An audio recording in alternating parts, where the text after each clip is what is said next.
के योग का त्रिभुज नियम, triangle law of vector addition. अगर राइट एंगल ट्रायंगल रहे, समकोण त्रिभुज रहे, ठीक है, तो उसका रिजल्टेंट वेक्टर हम लोग इजीली निकाल देंगे। जैसे कि कोई लड़का 4 मीटर इधर गया, फिर 3 मीटर इधर गया, तो उसका रिजल्टेंट वेक्टर क्या है? तो r इक्वल टू हम लोग इसको हाइपोटेनस मान लेते हैं, इसको बेस मान लेते हैं, इसको परपेंडिकुलर मान लेते हैं, पाइथागोरस थ्योरम लगाते हैं। कौन सा थ्योरम लगाते हैं? पाइथागोरस क्या होता है? 4 का स्क्वायर प्लस 3 का square root under 16 plus 9 25 equal to 5। क्यों निकाल पाए? क्योंकि ये समकोण त्रिभुज है, राइट एंगल ट्रायंगल है। अगर वही लड़का वो ऐसे जाएगा, ऐसे करके ऐसे मुड़ जाए, ये तो समकोण त्रिभुज नहीं है, यहाँ 6 जाए, यहाँ 4 जाए, उस कंडीशन में आप कैसे निकालिएगा? उस समय रिजल्टेंट वेक्टर कैसे निकालिएगा? तो उसके लिए एक रिजल्टेंट वेक्टर का हम लोग फॉर्मूला डिराइव करेंगे और उसी फॉर्मूला से उसको निकालेंगे, ठीक है। तो यहाँ देखिए ऐसे ही कुछ हम फोटो बनाए हैं, यहाँ पे देख सकते हो। और ये फोटो में क्या बोलेंगे हम लोग, ये जो यहाँ राइट एंगल है नहीं है, समकोण त्रिभुज है यहाँ नहीं, इसको डॉट डॉट करके यहाँ डॉट करके बढ़ा दिए और राइट एंगल बना दिए, यहाँ समकोण बना दिए। क्या करते हैं? यहाँ समकोण बना दिए, कोई दिक्कत? ठीक है। अब हम लोग पहले यहाँ से क्या बोलेंगे, ये दोनों का मान निकालेंगे, BD और DC का मान निकालेंगे, BD और DC का वैल्यू निकालेंगे। तो ये देखिए BD और DC का वैल्यू हम लोग कैसे निकालते हैं? इस त्रिभुज में इन ट्रायंगल क्या नाम लिखेंगे जी? BDC लिखते हैं हिंदी में, त्रिभुज BDC में, ठीक है। ये हिंदी में लिखिएगा, इंग्लिश में लिखिएगा। तो अगर इसमें से हम लोग इसका वैल्यू निकालना है, ठीक है। देखिए इसमें यहाँ से यहाँ तक का वैल्यू हम लोग A ही मान लिए और यहाँ से यहाँ तक का वैल्यू हम लोग B मान लिए, क्योंकि ये यहाँ से यहाँ तक कुछ मानेंगे ना तो B मान लिए, ठीक है। तो अब देखिए हम लोग निकालेंगे BD का, तो साइन थीटा बराबर क्या निकाल दिए? साइन थीटा बराबर, साइन थीटा बराबर क्या होता है? इसका हम लोग वैल्यू निकलेगा साइन थीटा से, क्या निकलेगा? CD बाय, ये साइन थीटा बराबर क्या होता है? P/H नहीं होता है, तो थीटा के सामने P कौन हो गया? CD और H कौन हो गया? BC हो जाएगा। तो BC की वजह क्या लिख सकते हैं? B लिख सकते हैं। तो अगर यहाँ हम लोग CD निकालना चाहेंगे तो CD बराबर क्या हो जाएगा बोलिएगा? B sine theta. समझ पाए? तो इस तरह से हम लोग इसका नहीं, इसका वैल्यू कितना आ जाएगा? B sine theta. आया कि नहीं? अब इसका निकालेंगे, इसमें लोग cos थीटा करके, तो cos थीटा इक्वल टू क्या हो जाएगा बोलिए जरा? B/H होता है, B/H होता है कि नहीं? तो B कौन है यहाँ? BD और H क्या है? H यही है B। तो BD बराबर क्या हो जाएगा बोलिएगा? B cos थीटा, ठीक है।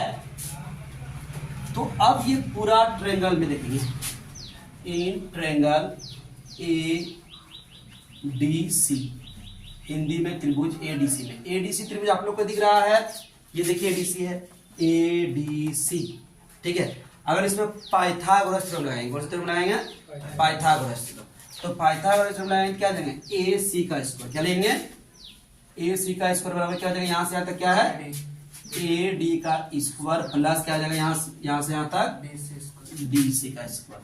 तो चलिए AC के बदले क्या लिख देंगे बोलिए जरा साहब? R स्क्वायर, ठीक है। AD यहाँ से यहाँ तक कितना है? A है, और यहाँ से यहाँ तक कितना है बोलिएगा? B cos थीटा, ठीक है ये ना। तो लिख दिए, ब्रैकेट में यहाँ क्या देंगे? स्क्वायर कर देंगे। DC का वैल्यू कितना बोलिएगा? B साइन थीटा का स्क्वायर कर देंगे। जरा सॉल्व करते हैं इसको, A प्लस B का whole square, A square plus B square करते हैं पहले, B स्क्वायर क्या हो जाएगा बोलिएगा? cos square theta plus 2AB, 2AB cos theta, ठीक है। प्लस क्या हो जाएगा बोलिएगा? यहाँ लिखते नीचे B स्क्वायर साइन स्क्वायर, ओ सॉरी ये हो जाएगा B स्क्वायर, ये तो लिखते नहीं, A स्क्वायर B स्क्वायर, इसका हो जाएगा ना B square sine square theta. फिर से देख लीजिए एक बार, बताते हैं। देखिए यहाँ A square plus B square cos square theta plus 2AB cos theta plus ये वाला, ठीक है। ये दोनों को हम साथ साथ रखते हैं, ये दोनों को हम लोग साथ साथ रखते हैं, ठीक है।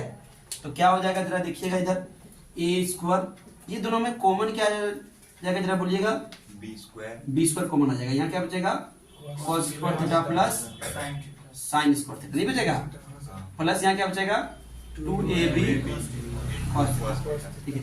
जरा बोलिएगा a sine square theta plus cos square theta या cos square theta plus sine square theta क्या होता है, 1 होता है। यहाँ क्या होगा, a square plus b square plus 2ab cos theta, ये क्या बन आर स्क्वायर इक्वल टू होता है आर स्क्वायर।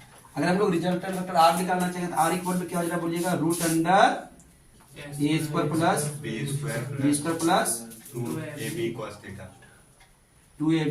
थीटा। तो देखिए इस तरह से हम लोग को रिजल्टेंट वेक्टर निकाल सकते हैं, कोई भी वैल्यू रहेगा, ठीक है। एक क्वेश्चन भी देंगे, जल्दी से इसको लिखिए इसको जल्दी से, ठीक है। दो ट्रायंगल बनाए हैं, एक ट्रायंगल देखिए राइट एंगल ट्रायंगल है, समकोण त्रिभुज है, और एक न्यून कोण, ठीक है, एक्यूट एंगल ट्रायंगल है, ठीक है। इसमें एंगल कितना है, 60 डिग्री। दो को फोर्स लग रहा है, एक 6 न्यूटन एक 8 न्यूटन। सी पॉइंट पर रिजल्टेंट फोर्स क्या है, what is the resultant force at point C. यहाँ इस पॉइंट पर ए बी सी, ये बी पॉइंट पर, इस पर और यहाँ इस पर रिजल्टेंट फोर्स निकालना है हम लोग को। फॉर्मूला हम लोग का वही है, बोलिए ए का स्क्वायर क्या होता है, इसको मान लेते हैं, इसको बी, इसको चलिए ए मान लेते हैं, इसको मान लेते हैं बी, ठीक है। इसमें भी इसको ए मान लेते हैं, इसको मान लेते हैं बी, ठीक है। चलिए ए का स्क्वायर क्या लेंगे, 6 का स्क्वायर, फिर बी का स्क्वायर कितना है, 8 का स्क्वायर प्लस 2, ए का वैल्यू जल्दी बोलिए, 6 इंटू 8 बाय cos 60 का वैल्यू 1/2, ठीक है। 6 का जल्दी बोलिए, 36 प्लस 64 प्लस 48, 2 कैंसल, ठीक है। कितना जल्दी बोलिए, 100, ये हुआ ना, तो ये हो गया रिजल्टेंट फोर्स इतना न्यूटन। रूट से निकलता है, निकालो। यहाँ रिजल्टेंट फोर्स क्या हो, जल्दी बोलिए, ए स्क्वायर का वैल्यू कितना बोलिए, 12 का स्क्वायर प्लस 5 का स्क्वायर प्लस 2 into 12 cos 90 का वैल्यू 0, 144 प्लस 25 12 दूना 24 24 25